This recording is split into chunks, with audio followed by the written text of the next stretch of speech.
रमा नाम की एक औरत रहती थी जिसका पति शादी के 2 साल बाद ही भगवान को प्यारा हो गया था। लेकिन बहुत ही गरीब औरत थी, कुछ नहीं कर सकती थी और उसके पास एक छोटा सा मासूम बच्चा भी था जिसको लेकर वो क्या काम करके उसका पोषण करे उसके समझ नहीं आ रहा था। लेकिन जीवन का गुजारा करने के लिए कोई न कोई काम करना तो पड़ेगा जिससे उसको पैसा मिले। रमा के बहुत कोशिश के बाद उसको एक फूलों की दुकान में काम मिल जाता है। वो फूलों की माला बनाया करती थी जिससे रमा 20-30 रुपए तो कमा लेती थी।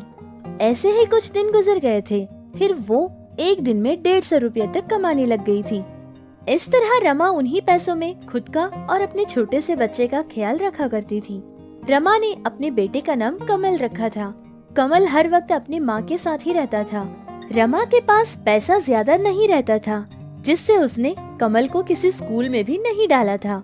कमल हमेशा अपनी माँ रमा के साथ ही रहता था और हमेशा उसकी माँ का काम देखा करता था। धीरे धीरे वो बढ़ता गया और उसकी माँ जो काम करती है उसको भी वो सीख गया था। ऐसे ही कमल 16 साल का हो जाता है और उसकी माँ रमा को बहुत ही ज्यादा कमर दर्द की शिकायत रहती थी जिससे रमा अपना इलाज करवाने के लिए अस्पताल चली जाती है। डॉक्टर्स ने कहा था कि रमा की रीढ़ की हड्डी जो होती है वो पूरी तरह से घट चुकी है। अब उसको सिर्फ आराम करने की जरूरत है, वो किसी भी तरह का काम नहीं कर सकती।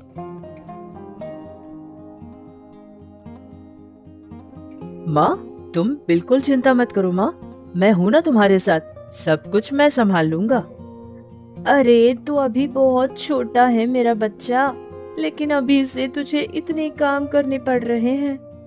अरे माँ, अब मैं कोई बच्चा नहीं हूँ, मैं बहुत बड़ा हो गया हूँ माँ, और मैं खुद फूलों की एक दुकान लगाऊंगा और तुम तब देखना हमारे पास पैसा ही पैसा रहेगा माँ। और मैं तुम्हारा इलाज भी बहुत अच्छे अस्पताल में करवाऊंगा माँ। सच कहती हूँ बेटा, तुझे पढ़ाने की मेरी बहुत इच्छा थी, लेकिन मैं तेरे लिए कुछ नहीं कर पाई। अरे माँ, क्या हुआ अगर तुमने मुझे कुछ नहीं पढ़ाया? तुम बहुत अच्छी हो माँ, तुम जैसा प्यार तो मुझसे कोई नहीं कर सकता। और तुमने कितनी मेहनत की है मेरे लिए, मैं सब जानता हूँ माँ। अगर तुम्हारी जगह कोई और होता ना माँ, तो कब का मुझे किसी मंदिर के सीढ़ियों पे छोड़कर चला जाता था। अरे कमल, चुप हो जा, ये कैसी बड़ी बड़ी बातें कर रहा है तू? हाँ हाँ ठीक है माँ जी, ठीक है, अभी कुछ नहीं बोलूँगा।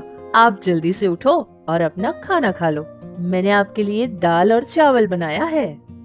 कमल को उसकी माँ के प्यार और ममता के सिवा और कुछ नहीं पता था, लेकिन कुछ उसके दोस्त भी रहते थे जिनसे कमल ने कुछ पैसे उधार लिए थे और उन पैसों से कमल एक छोटी सी बंडी खरीदता है और उस पर हर तरह के फूल रखता है और खुद माला बनाना शुरू करता है।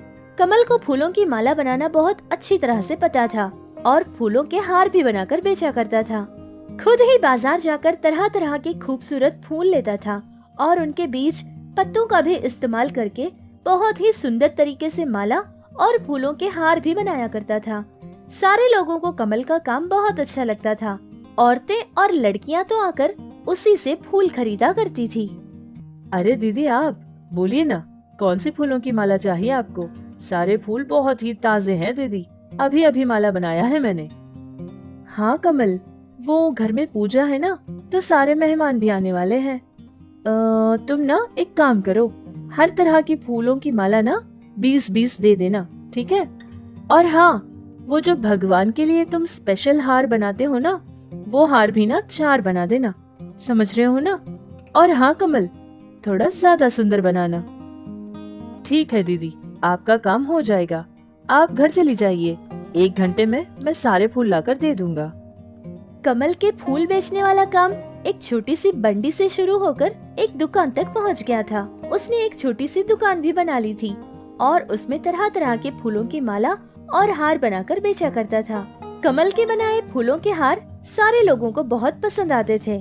जहाँ तक उसकी चर्चा होती थी, सारे लोग आकर कमल से ही फूलों की माला और हार भी खरीदा करते थे। कमल बहुत मन लगाकर काम करता था, जिससे उसको उसका मेहनत का फल बहुत ही मीठा मिलता था। वो अच्छे खासे पैसे कमाने लग जाता है, जिससे उसकी माँ भी बहुत खुश होकर जीने लगती है।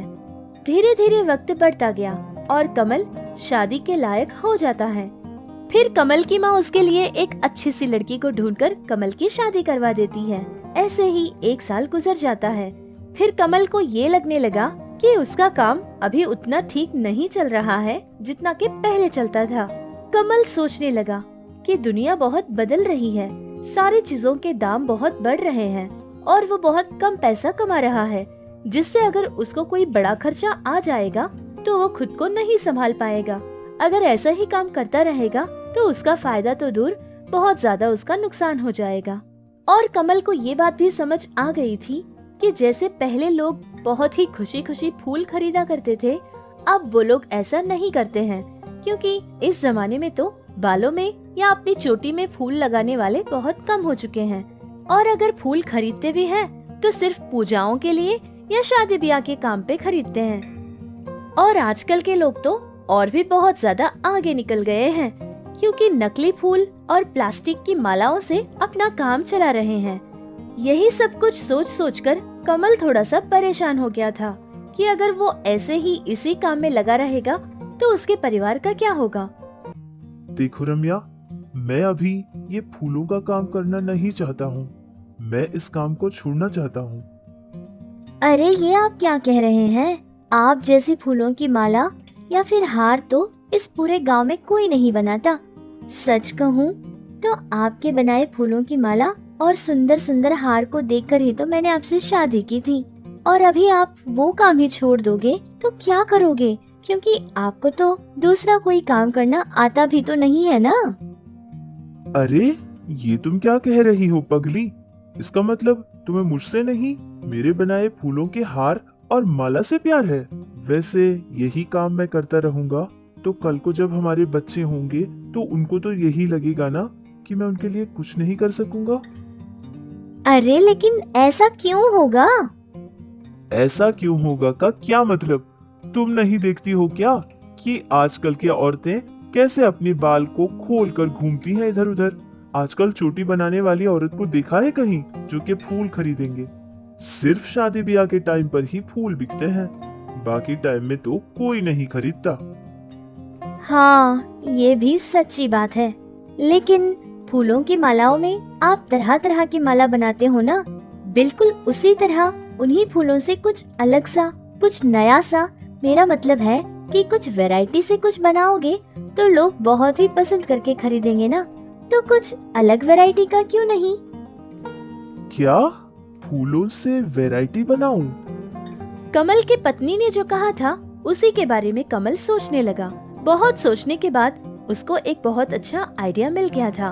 दूसरे दिन सुबह वो कुछ फूलों से एक बहुत ही खूबसूरत सा हेयर बैंड बनाता है, जिसको देखते ही एक औरत को बहुत पसंद आ जाता है और वो अपनी बेटी के लिए खरीद कर घर ले जाती है। ये देखकर कमल कुछ और हेयर बैंड्स बनाता है और वो भी बहुत जल्दी ही बिक जाती है, जिसको देखकर कमल बहुत खुश हो जाता है। फिर दूसरे दिन वो कुछ गुलाबों का इस्तेमाल करता है और बहुत ही सुंदर गुलाब के फूलों से वो एक बहुत ही सुंदर सी टोपी बनाता है, जिसको देखते ही सारे लोग बोलने लगे कि ऐसी ही टोपी उन लोगों को भी चाहिए। उन सारे लोगों की बातें सुनकर कमल बहुत खुश हो जाता है और ऐसी ही तरह तरह की चीजें फूलों से बनाना शुरू करता है।